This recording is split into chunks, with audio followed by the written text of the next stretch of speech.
when I was in Malaysia recently, a young man came up to me from Singapore and he said, Nabeel, I read your book, Seeking Out and Finding Jesus, and it was an instrumental part of my journey to accepting Christ.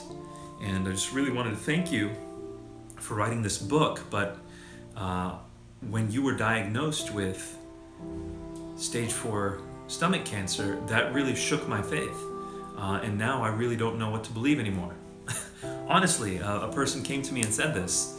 And I was shocked, and I pulled them aside. I didn't have too much time to talk because they were whisking me out of that session into another session. So I said to him, look, the truth of Christ is not dependent upon a messenger. The person who shares with you the truth of Christ has no bearing on whether or not the gospel is the truth. They're just a person. And in my case, having written this book, doesn't matter. The book was just a vehicle to introduce you to Christ.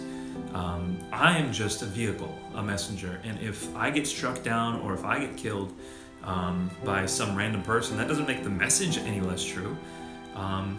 Perhaps more poignantly, if I were to fall because of some kind of sin, and we've seen many ministers who've fallen on account of sin, none of us are impervious to that, all of us, and really take heed. If you believe you're a minister and you're impervious to falling, you're close to falling. You need to make sure you have people around you who are lifting you up and holding you accountable. And I certainly do, and I share my thought life with a few of my friends and any of my struggles that I've had, especially past sins that can come back to haunt you. Ministers, take heed. You're never free in this life from temptation.